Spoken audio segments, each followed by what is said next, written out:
No one had a relationship with television quite like Dennis Potter. Dramatist, commentator, contributor, castigator, and champion. And I find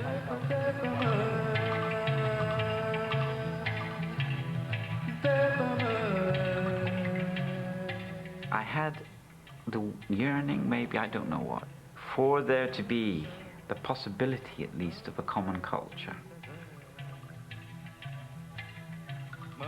Then it was much more plausible to think in those terms with just the two channels.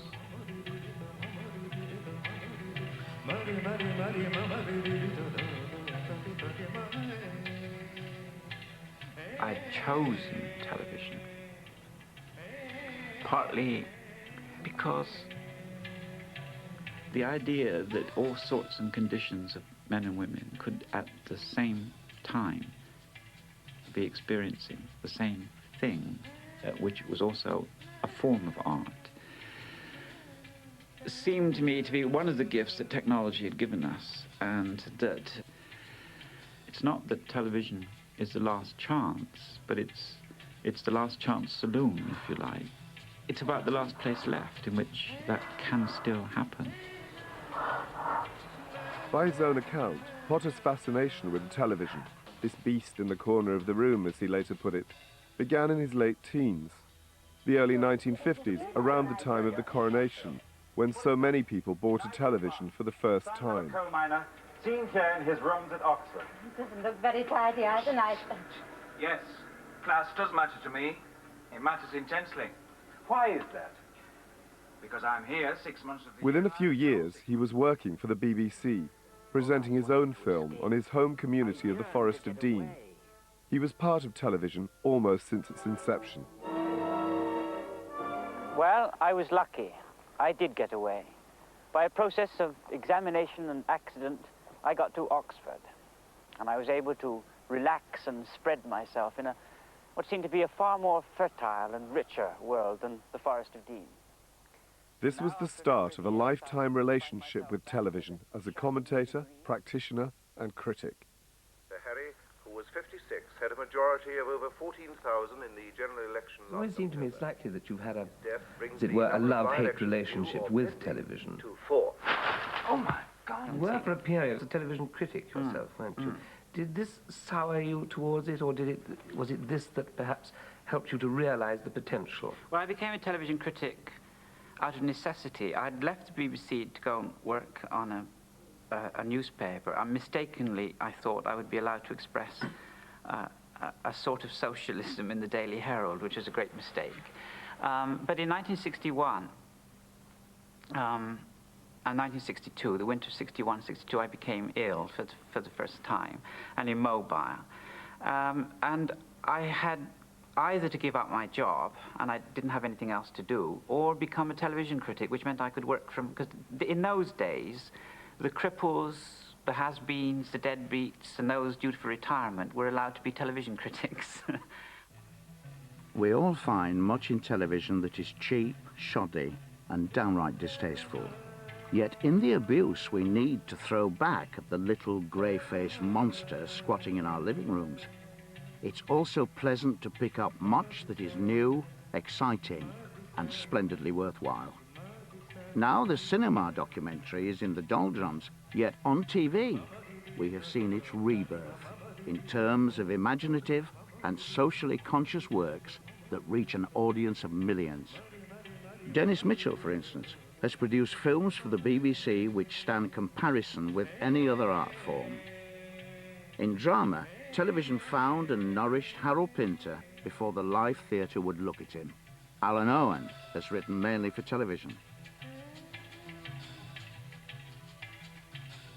The thing about television is the sense that you get all sorts of people of differing backgrounds, different ages, different assumptions about life, all sitting down at the same moment of time to watch the same sequence of emotion or argument, is something that has always made my adrenaline slop about, as it were. You know that to get any such gathering in a theatre would give that audience a very peculiar flavour, because we do have large audiences, but we group them together according to category: a football match, a West End theatre. Television breaks through all of that. And although it is just tap water, pictures going on and on and on, nevertheless, if you can put a bracket round an hour, 2 hours, and say, this is a play making demands of you, those demands are far more powerful amongst your chairs and carpets and cups than it is if you go dress up and go out or buy a book.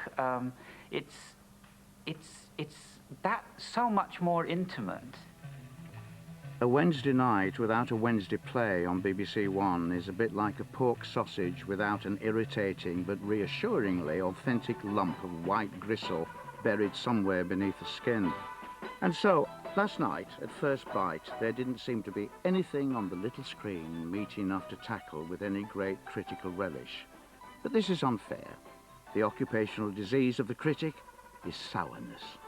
Sharp words buzz into his mind with the frequency of September wasps around a sticky jam pot. If only he would just sit back, relax, and prop his eyelids open. When you had to sit down and watch programs and react to them, you had to have opinions about them. Having to have opinions made me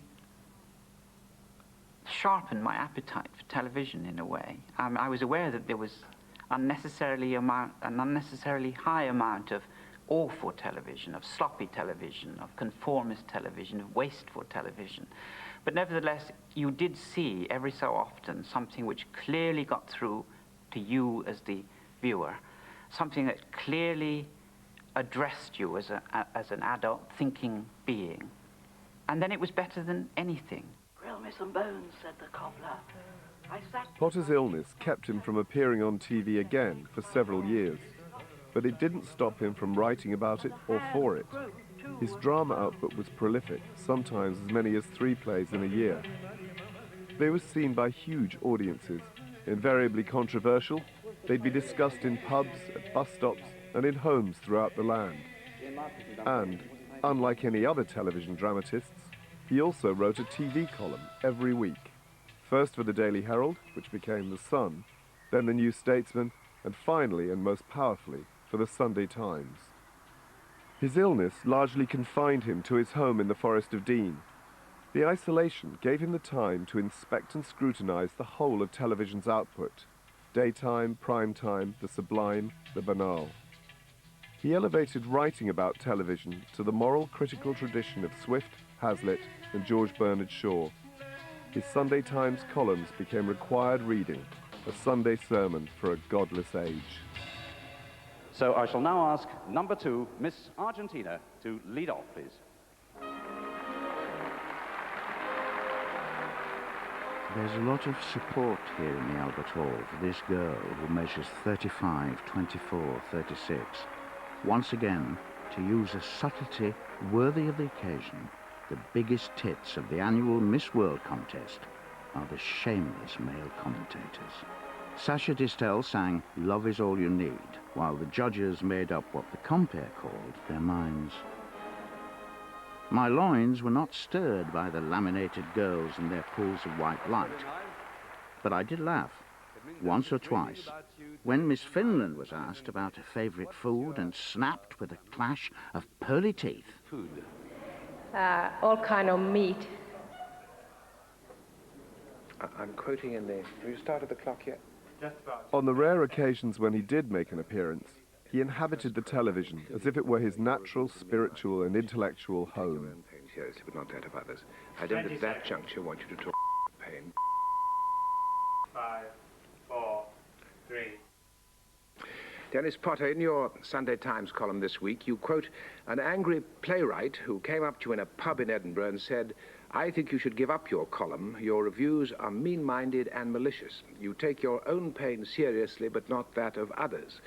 Was that a fair criticism, do you think?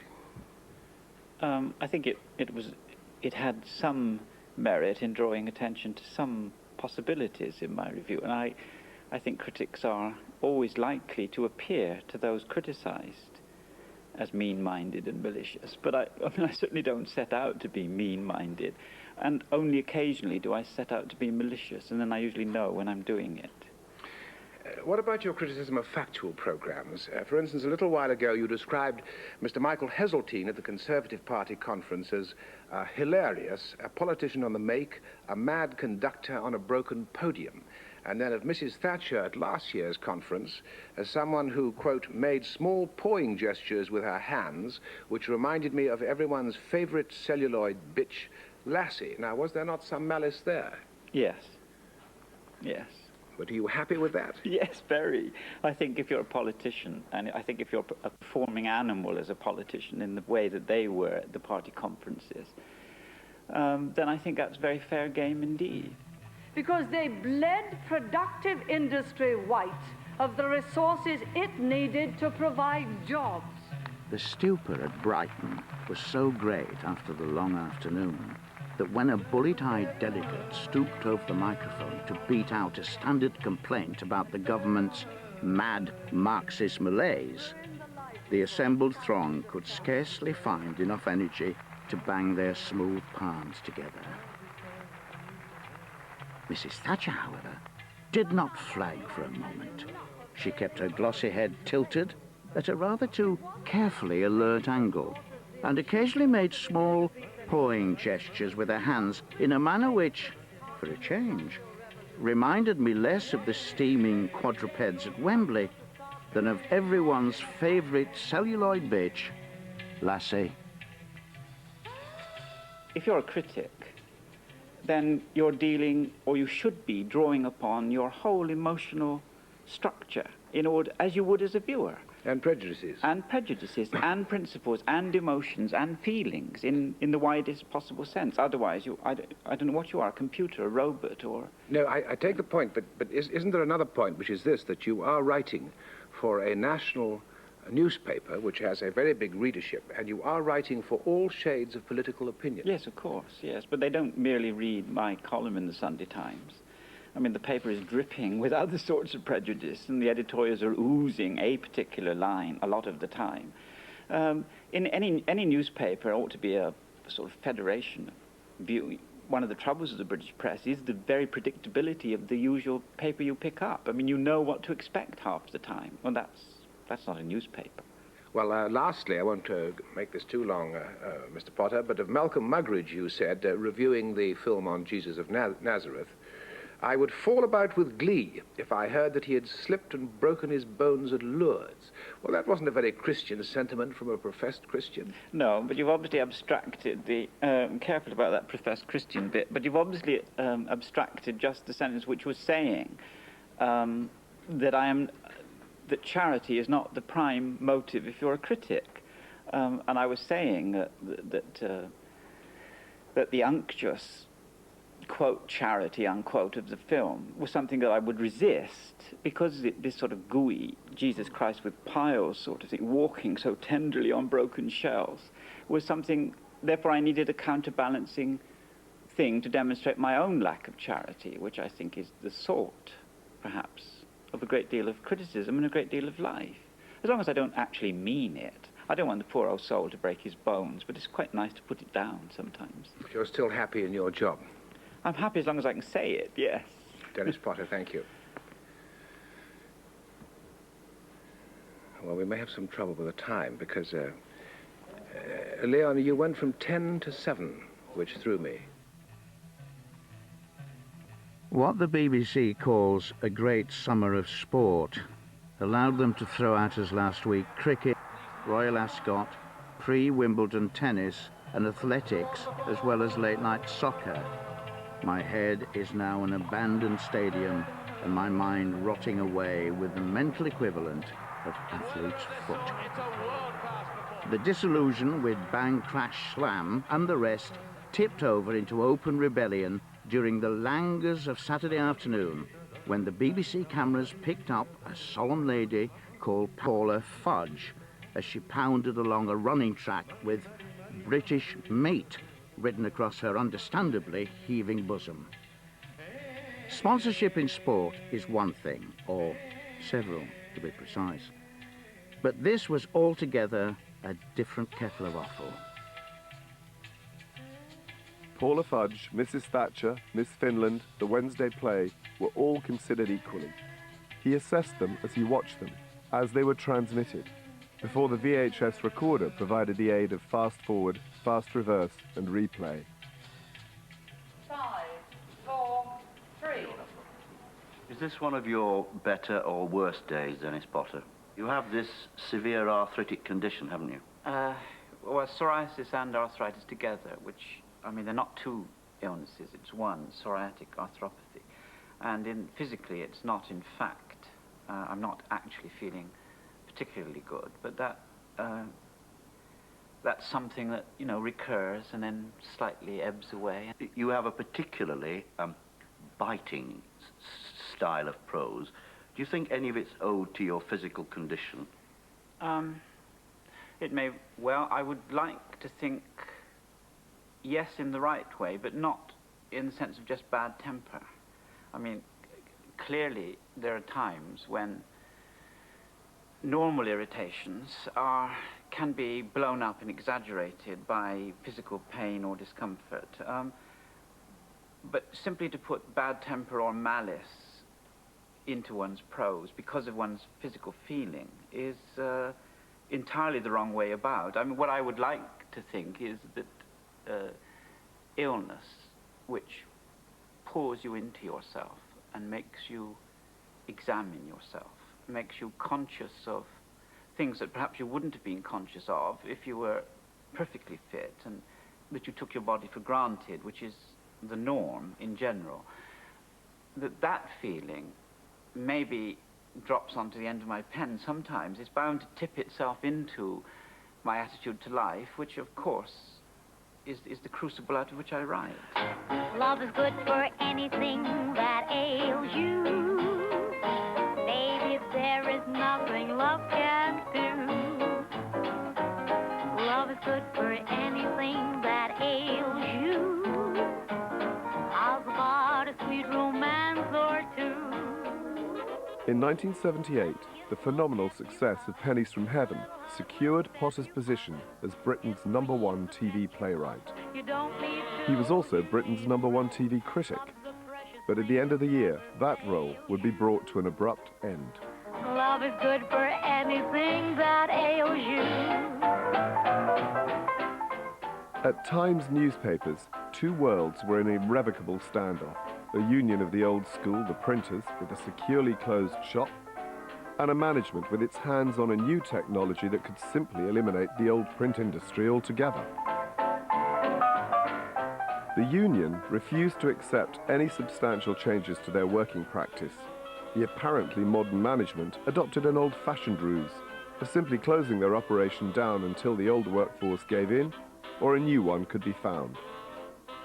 BBC One's Panorama reported on the unthinkable, the indefinite closure of the world's two most famous newspapers, The Times and The Sunday Times.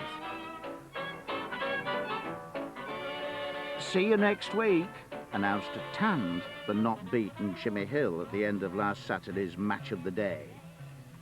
Would that I could address you in similar terms. Instead, gloomily, I tuned in to Monday's Panorama to find out what is happening to this newspaper. As I was about to teeth grind my way through this review, I was told that two other people would be writing here about last week's Panorama. So I cannot take up the kind of space which would permit apoplexy its due momentum. 2 points, please, Governor. First, and public, how cruel of Panorama to demonstrate so conclusively that a pair of newspapers should all the time have been pathetically worm-ridden examples of the very malaise they so ponderously curse in others. Secondly, and more personal, this will, in the event of suspension or closure, lockout is the proper term, be my last column for this sadly embattled journal. It is our experience in this business. Unless you have a date for closure, You won't get anywhere. Piped Duke Hussey of Times newspapers. My idea of a catastrophic manager. Quite so, old boy. Turn on, tune in, drop out, and farewell. Today I'm talking to a man who has been many things. He's been a journalist, he's written a novel, he's stood for Parliament. But he's best known as one of Britain's most distinguished television playwrights. Author of such plays as Vote, Vote, Vote for Nigel Barton, Blue Remembered Hills, Son of Man, and the series of plays Pennies from Heaven. He's Dennis Potter. There's a phrase... Potter's presence as a writer was constant and unchallenged. His TV appearances were ostensibly to discuss his work, but invariably they became the occasion of his being called upon to answer for his views and attitudes, a challenge which he relished and never failed to rise to. Isn't that really your trouble here, that you know it, you won't put your tongue around it, and you know what I'm talking about, because your quest, you use the word quest, your quest is not for a political party you can wholeheartedly support, or for a play that really expresses 100% what you're trying to express. Your quest is for something a lot bigger than that, isn't it? You see, I have a feeling. The weight of his words and the intensity of his beliefs made Potter such a charismatic TV performer. There was nothing trendy about him. In 1977, he appeared on 3 programs and wore the same green plaid tie on each. He provided his own best demonstration of his belief that television could be a place to present and discuss deep and powerful issues for the widest possible audience. That to talk glibly about things which are not glib. Sure. And I think that it is a proper caution, is both prudent and decent. Because the trouble with that area of thought, you know, if I can just call it that for the time being, that is so-called spiritual area, the non-material. Yes, before you said the word. Yes, because one is in the middle of a minefield in which lots of legs and heads and arms are being blasted away all around you. What's the worst thing that could happen to you in that minefield? The worst thing that could happen to you in that minefield is to betray what you know you are moving towards by either grabbing at it or by calling it what other people call it when you haven't worked it out, or by, in a sense, diminishing it by making it part of that trade of easy words.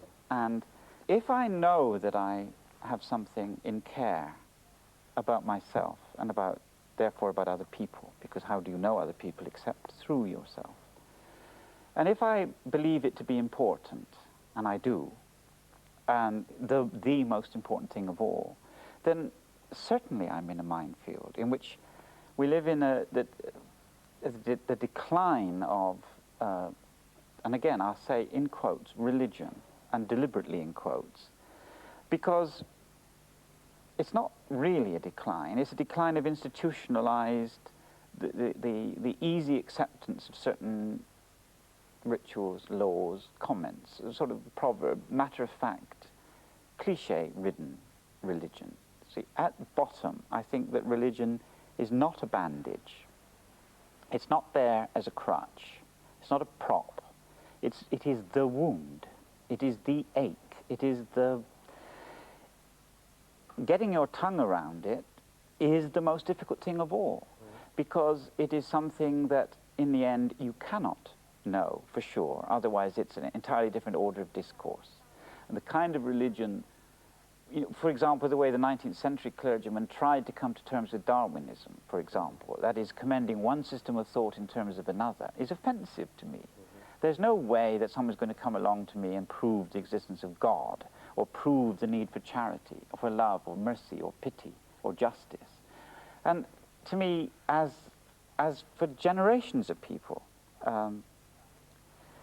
love and mercy and justice and pity and peace are all words for the same thing. Which is? Which is God, without the quotes. But during the first half of the 80s, Potter made even fewer TV appearances than in the 70s. Without his column, he had no regular platform for the expression of his views. His commentary on television had been indispensable. Now it was virtually unavailable, at a time when television was going through bigger changes than any since it began. Some duke or other with a name like a boot said never explain, never apologize. They should write that over the gates at Wormwood Scrubs Am I right? But the way things were looking for yours truly, me with the snappy hat, they were about to write it on my gravestone. Latch on to the affirmative. Don't mess with Mr. In-Between. Immediately after The Singing Detective, Arena devoted a whole program to a retrospective interview with Potter. Down to the minimum. The intention had been to talk specifically about the whole course of his work. But once again, the area of discussion expanded. For most of Potter's career, there'd been no Channel 4. For some of it, not even BBC Two, let alone the infant satellite TV that was beginning to appear. As he spoke, it became clear that Potter had been intuiting the development of interests that would challenge and eventually undermine that dream he had of television as a viable collective experience dedicated to the nurturing of the highest values. In those commercials, some of their techniques, some of their easy use of images, the swiftness of the imagery and the matching of images to music, the punch of what it is that is being sold, in fact, sometimes gets so clever that you're in some doubt about what is being sold. And the one defense against that great deluge of it is that they are actually becoming less and less effective product by product. They're becoming more effective not in selling products, but in selling the whole culture in which they're embodied like little bits of fruit in a cake. The whole cake becomes a fruit cake. The whole television looks as though it's selling something, even the BBC. What is it selling? You don't know. It appears to you as a recipient of it, as though there is something which, on the other side of this program, or this next week's program, or this trailered program, or this sequence of programs, there is that which you can get. What is it? Some magic. It isn't a chocolate bar, and it isn't a detergent. It's something like those things. And what it actually is your head. Before that degree of commerciality, the public world was in the street, and you could shut your door on it. And now it's here, it's in there. And as I'm not using it in a Marxist sense, I'm not trying to be tendentious, but capitalism now is actually about selling all of you to all of you. But they don't know what it is they're selling. The only object is to keep in the game, which is to keep selling something. And one day we're going to find out what it is. Now, his latest series is about to reach our screens, and to find out more about it, will you please welcome the most innovative writer in British television today, Mr. Dennis Potter. The platform that most suited Potter, the one-to-one interview, had become an endangered species in the new landscape of television. Chat shows and media discussions proliferated in its place. Potter began to appear on them, even using them in the same way as everyone else, to promote his latest work. He'd hardly ever done that previously. He participated wholeheartedly in the massive promotion of Blackeyes, his third original series. What about the new series? I want to know if you were terrified directing it. I was, of course I was. I didn't know how much I had ached to direct my own work until I actually came to do it. And then the very first, almost like, that sort of parody thing you call action on the first morning, the first early morning, some February morning. And the word just sort of croaked out through a dry paste that had encased my throat. And then, through the terror, I couldn't see and couldn't know how much I wanted to. But as I released my anxiety, I realized that I must have been suppressing that desire for so long. We better have a look at a clip from it's called Blackeyes, isn't it? And Blackeyes, in the bit we're indeed. going to see, we've chosen the bit where the girl is auditioning for a television commercial in front of a lot of leering men in striped suits. She felt his look go through her to the marrow. The music music had begun again, suggesting the sea, a blanched ocean like a bedsheet rumpling against the naked sand. I feel emancipated by it, and I can't hand over my scripts to another director now. Ever again? Not if I can help it, no. Blackeyes had a complex, layered structure, similar to The Singing Detective, but its attitude and subject matter left it defended by a few as a fearless indictment of the exploitation of women by men. It was condemned by the many, critics and public alike. Potter was vilified by the tabloids for sexploitation, and the accusation stuck. He was unused to a negative reception. Nearly all his work over the previous 20 years had been greeted with universal acclaim.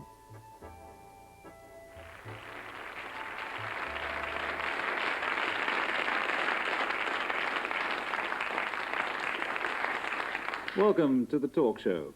And here to talk are Helen McNeil, writer and critic, Robert Hughes, born and educated in Australia, Dennis Potter, who embodies and bridges the two nations of Britain, a grammar school boy educated at Oxford, who's devoted his career to reminding us, usually through the medium of the television play, that modern life isn't all it's cracked up to be and might even be cracking up altogether. Between Blackeyes and the following series, Lipstick on Your Collar, Potter appeared on television only once. Had Potter finally failed to understand his chosen medium, or had his chosen medium finally failed to understand him? No, because you've always chosen to operate in the field of the popular arts, which I think is an admirable decision. Yeah. And that whole endeavor is based on the idea that there's a very wide range of shared beliefs and perceptions which can be appealed to. Well, it was initially in my own, in a way that now seems to me, looking back at my younger self with the tender contempt that one should always keep for reviewing one's earlier self, that at least I was drawn to it. I believe I was. I'm not sure how much this is humbug now, because it feels wholly like humbug when I let it come out of my mouth at this moment. But in a sense, maybe guilty yearning for the possibilities of a common culture was what drew me to say television instead of, say, the theatre, as I had experienced those two things. And that, if I were starting out now in that same way, the very idea of a common culture, this is what I mean about the change, the very concept or the possibility of a common culture in the intellectual, social, and moral sense that I meant and mean is even more distant. And more worth fighting for. And more worth fighting for, and more difficult, but it's fighting like a guerrilla now. Yeah. There were 3.5 years between Blackeyes and his next series, Lipstick on Your Collar. It went out on Channel 4 to a lukewarm reception. Potter made it known to Michael Grade, then chief executive of Channel 4, that he wished to appear on television to talk about his life in a way that he'd never done before. It was 1994. He'd been diagnosed with cancer and given weeks to live. In all his previous television appearances, Potter had invariably pushed himself to the furthest reaches of his intellect, wrestling with ideas and words so uniquely his own. This was different. For over an hour, he calmly told the story of his life. The result was spellbinding, an autobiography that drew the viewer into an intimacy with, as he'd put it earlier, that beast in the corner of the room. Potter bid farewell to television on his own terms. Right at the end, he dropped a bombshell into the conversation regarding the 2 last series he would write.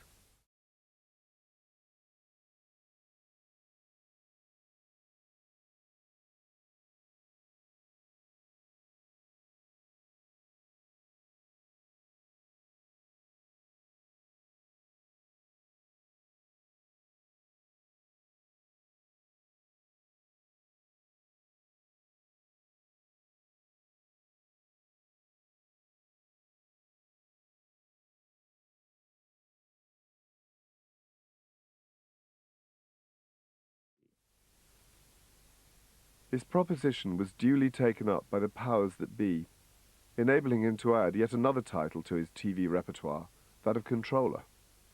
It was an act of mischief to rival any of the most controversial moments in his career, but more than anything, It was a restatement of that original belief in a television with a common purpose, serving its subject cooperatively for a united audience. Potter died with Karaoke and Cold Lazarus in production. They too failed to emulate the success of Pennies from Heaven, but the manner of their transmission paid due respect to the exceptional contribution made in so many ways of one individual to television. The voice of Dennis Potter hasn't been heard for 10 years. The ever-expanding universe of contemporary TV is the poorer without it.